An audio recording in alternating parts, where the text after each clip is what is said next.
नमस्कार दोस्तों, स्वागत है आप सबका बॉन्डेड टेल्स के एक और धमाकेदार एपिसोड में। कहानी शुरू करने से पहले आप सबको एक बड़ा वाला थैंक यू। आप सभी ने लास्ट वीडियो का टारगेट पूरा कर दिया और ये देखकर दिल खुश हो गया। साथ ही एक छोटी सी माफी भी, जो वीडियो का वादा किया था वो टाइम पर अपलोड नहीं हो पाया। कुछ अलग इश्यूज की वजह से थोड़ा डिले हो गया, लेकिन कोशिश रहेगी आगे से टाइम टू टाइम एपिसोड्स मिलते रहेंगे। और हाँ, अगर एपिसोड 4 मिस कर दिया है तो पहले वो देख लो, कहानी और भी मजेदार लगेगी। तो बिना किसी देरी के चलिए लेते हैं एक क्विक रिकैप। अब तक हमने देखा कि तूल आशेर एक पुरानी खौफनाक जगह पर पहुंच चुका है और वहां किसी को देखकर उसका होश उड़ गया है। अब आगे क्या होने वाला है, चलिए शुरू करते हैं कहानी का नेक्स्ट धमाकेदार चैप्टर। तुल की सांसें थम गईं जब पहचान का एहसास हुआ। हे भगवान, उसने कांपते हुए फुसफुसाया। उसके बोलने से पहले ही वो शख्स हिला।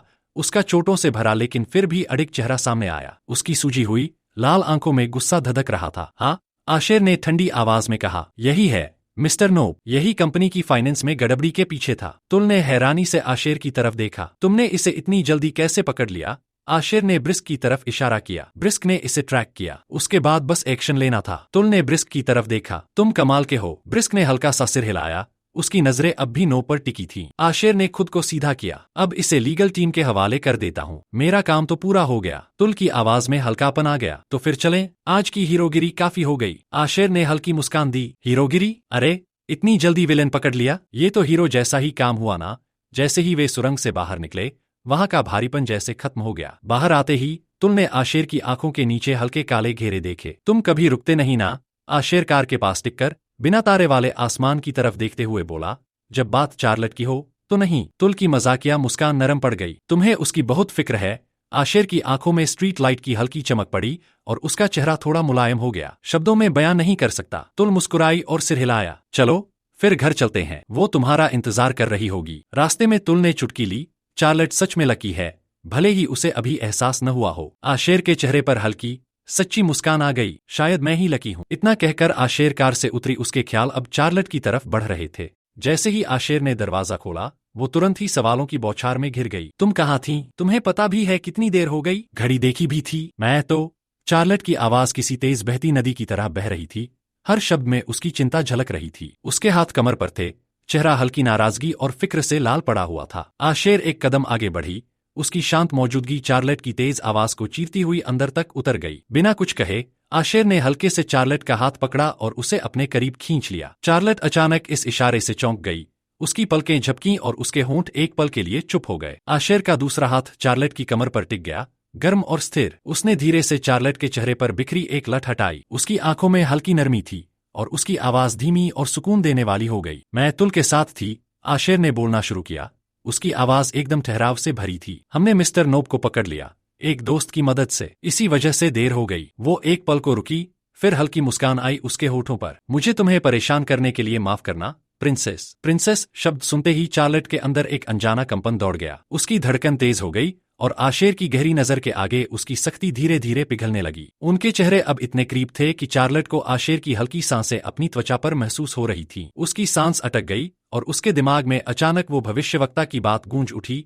तुम्हारा साथी कोई ऐसा होगा जो तुम्हारे अतीत से जुड़ा है। लेकिन उसके भीतर उठती भावनाएं उसकी सोच को अनसुना कर रही थीं। उसका पूरा वजूद आशेर की तरफ खिंचता जा रहा था, जैसे कोई अजेय ताकत उसे उस पल में बहा ले जाना चाहती हो। उनकी नाक हल्के से टकराई और उनके बीच की हवा में एक अनकहा एहसास घुल गया। बस एक इंच और उनके होंठ मिल जाते। डिंग डोंग, दरवाजे की तेज घंटी ने पूरे माहौल को तोड़ दिया। चार्लट झटके से पीछे हटी। उसका चेहरा शर्म से तप रहा था। माँ, मैं दरवाजा खोलती हूँ, उसने हड़बड़ाते हुए कहा। आशेर ने धीरे से उसकी कमर छोड़ी, लेकिन उसकी नजरें चार्लट को जाते हुए देखती रहीं। उसके होठों पर हल्की शरारती मुस्कान आ गई जब उसने चार्लट को दरवाजे से उलझते देखा। पल खत्म हो गया था, पर जो एहसास हवा में तैर रहा था वो अब भी बाकी था। जैसे ही चार्लट ने दरवाजा खोला, उसे अपने छोटे भाई ग्रे का हंसता हुआ चेहरा दिखा। वो एक बड़ा बैग पकड़े खड़ा था। उसकी एनर्जी उतनी ही तेज थी जितनी कॉरिडोर की फ्लोरोसेंट लाइट। तुम यहाँ इस वक्त क्या कर रहे हो? चार्लट ने चिड़े हुए लहजे में पूछा। ग्रे ने निश्चिंत भाव से बैग को नाटकीय अंदाज में ऊपर उठाया। माँ ने अपनी प्यारी बेटी के लिए खाना भेजा है और किस्मत से मुझे डिलीवरी बॉय बनने का सम्मान मिला। चार्लट कुछ कहने ही वाली थी कि ग्रे ने उत्सुकता से अंदर झांकने की कोशिश की। उसकी अजीब हरकतें देखकर उसका शक और बढ़ गया। एक सेकंड, ग्रे ने आंखें संकीर्ण करते हुए कहा। तुम कुछ छुपा रही हो? नहीं, चार्लट ने फौरन जवाब दिया। लेकिन उसकी आवाज जरूरत से ज्यादा तेज थी। उसकी घबराहट चेहरे पर साफ झलक रही थी। वो नहीं चाहती थी कि माँ या परिवार में कोई भी जाने कि आशेर उसके घर पर रह रही थी। तो फिर तुम मुझे अंदर क्यों नहीं आने दे रही? ग्रे ने शक भरी नजरों से पूछा। चार्लट कोई और बहाना सोच पाती उससे पहले ही ग्रे जबरदस्ती अंदर घुस गया। चलो खुद ही देख लेता हूँ। ग्रे रुको, चार्लट ने धीरे से डांटा, लेकिन तब तक देर हो चुकी थी। ग्रे की नजर सीधे किचन में खड़ी आशेर पर गई, जो एप्रन पहने पैन में कुछ चला रही। स्टोव की हल्की रोशनी उसकी तेज नक्काशीदार फीचर्स को और निखार रही थी और उसकी कूल कॉन्फिडेंट आभा बेमिसाल थी। ग्रे एक पल के लिए वहीं जम गया, फिर धीरे से फुसफुसाया, वाह कितनी हैंडसम है, मुझे पसंद आई। चार्लट का मुंह खुला का खुला रह गया। उसने घूरते हुए अपने भाई की तरफ देखा और झट से उसकी बाह पर जोर से चिकोटी काटी। तुमने अभी क्या कहा? आउच! ग्रे हल्की आवाज में चिल्लाया और अपनी बाह रगड़ने लगा। मैंने कहा कि मुझे वो पसंद आई। ओफो! उसकी आवाज अचानक साजिश भरे लहजे में बदल गई। रुको जरा, ये है कौन? तुम तो कभी किसी को अपने घर में ठहरने नहीं देती। चार्लट के दिमाग में तेजी से कोई बहाना ढूंढने लगी। वो मेरी बचपन की बेस्ट फ्रेंड है, प्राइमरी स्कूल की। ओह! ग्रे ने पलकें झपकाईं, फिर तुरंत फिर से मुस्कुराया। अच्छा, तो मेरी सेटिंग करवा सकती हो क्या? चार्लट की आवाज इतनी तेज हो गई कि लगभग फटने वाली थी। तुमने सुना नहीं? मेरी सेटिंग करवा दो ना प्लीज। ग्रे ने हाथ जोड़कर नाटकीय अंदाज में कहा। वो परफेक्ट है। चार्लट का चेहरा हल्का गुलाबी पड़ गया, आधा गुस्से से, आधा उन एहसासों से जिनका सामना करने के लिए वो तैयार नहीं थी। तुम्हें पता भी है वो तुमसे 4 साल बड़ी है? तो ग्रे ने कंधे उचका दिए। उम्र बस एक नंबर है, मुझे वो पसंद है। Please please please. चार्लट ने लंबी सांस लेकर अपनी नाक दबाई। ठीक है, लेकिन एक शर्त है। कुछ भी? ग्रे ने तुरंत हामी भरी। माँ और पापा को नहीं पता चलना चाहिए कि आशेर यहाँ रह रही है। डील? ग्रे इतनी जल्दी सिर हिलाने लगा कि वो एक बॉबलहेड जैसा लग रहा था। डील? अच्छा है। चार्लट ने राहत की सांस ली। किचन में खड़ी आशेर ने हल्का सा सिर घुमाया, जैसे वो इस पूरे कानाफूसी भरे ड्रामे को भांप गई हो। उसकी भौहें हल्की सी उठीं, लेकिन उसने कुछ नहीं कहा, बस होठों पर हल्की समझदार मुस्कान आ गई। चार्लट ने वो नजर पकड़ ली और महसूस किया कि उसका चेहरा और भी गर्म हो रहा है। ये सब संभालना उससे कहीं ज्यादा मुश्किल होने वाला था जितना उसने सोचा था। तीनों डाइनिंग टेबल के चारों तरफ बैठे थे और पूरे कमरे में आशेर के बनाए खाने की गर्मागर्म खुशबू फैली हुई थी। आशेर ने बड़ी सफाई से प्लेट्स सामने रखीं और ग्रे खुद को रोक नहीं पाया। वो थोड़ा ज्यादा देर तक उसे घूरता रहा। आशेर, तुम कल फ्री हो? वो अचानक बोल पड़ा। आशेर ने एक भौं उठा दी। उसके चेहरे पर हल्की मुस्कान थी। नहीं बच्चा, उसने मजाकिया अंदाज में जवाब दिया। मैं उतनी ही बिजी हूँ जितनी, मैं बच्चा नहीं हूँ। ग्रे ने झुंझलाकर अपना फोर्क टेबल पर पटका। मैं 18 का हूँ, मुझे बच्चे जैसा ट्रीट करना बंद करो। आशेर ने कुर्सी पर थोड़ा पीछे झुकते हुए कहा।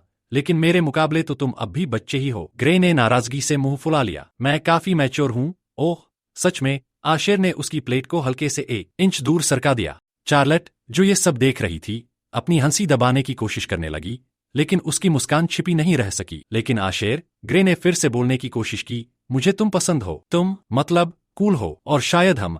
आशेर ने उसे एक नजर से ही चुप करा दिया। ग्रे, खाना खाओ, तुम्हें उन कॉलेज एप्लीकेशंस के लिए एनर्जी चाहिए होगी। ग्रे निराश होकर कुर्सी पर ढह गया। चार्लट अपनी हंसी रोक ही नहीं पाई। तुम इसे एंजॉय कर रही हो, है ना? ग्रे ने गुस्से में बहन को घूरा। बेहद, चार्लट ने शरारती मुस्कान के साथ जवाब दिया। आशेर ने चार्लट की तरफ देखते हुए हल्की मुस्कान दी। अच्छा है, कम से कम किसी को तो मेरी मेहनत की कद्र है।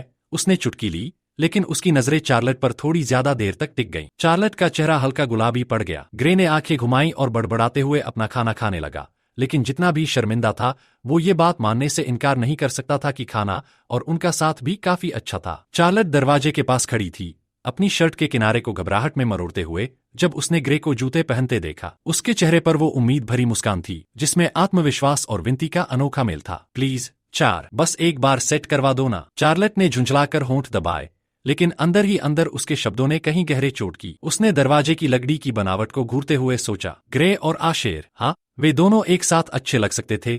चार्मिंग, महत्वाकांक्षी, एकदम परफेक्ट। और यही बात उसे खल रही थी, जितना वो मानने को तैयार नहीं थी। लेकिन उसने उस एहसास को झटका देकर दूर कर दिया। उसे एक परफेक्ट जिंदगी चाहिए थी, सुरक्षित, पूर्वनियोजित। शायद यही सही था। चार, ग्रे की आवाज ने उसकी सोच तोड़ दी। वो अब भी चुप थी। जबरदस्ती मुस्कुराते हुए उसने उसके बाल बिखेर दिए। ठीक है, ट्राई कर लूंगी, लेकिन अगर उसने तुम्हें रिजेक्ट कर दिया तो मेरे पास रोने मत आना। ग्रे की आंखें खुशी से चमक उठीं और उसने जाते जाते उसे हल्के से गले लगाया। फिर वो दरवाजा खोलकर बाहर निकल गया। दरवाजा बंद होते ही चार्लट वहीं टिक गई, धीरे से सांस छोड़ते हुए। उसका दिल तेजी से धड़क रहा था, लेकिन ये ग्रे की जिद की वजह से नहीं था। ये आशेर थी, जिसका अपार्टमेंट में उस बेफिक्री से घूमना, वो गर्माहट से भरी आवाज जब वो उसे प्रिंसेस कहती थी। चार्लट ने आंखें भींच लीं, उस पल को याद करते हुए जब अशेर की उंगलियां हल्के से उसकी स्किन को छू गई थी। ये सही नहीं था। उसे तो इस क्रश से आगे बढ़ जाना चाहिए था। नहीं, उसे इसे जाने देना होगा। उसकी परफेक्ट लाइफ, उसका कंट्रोल इसी पर टिका था। मैं उसे ग्रे के साथ सेट करवा दूंगी,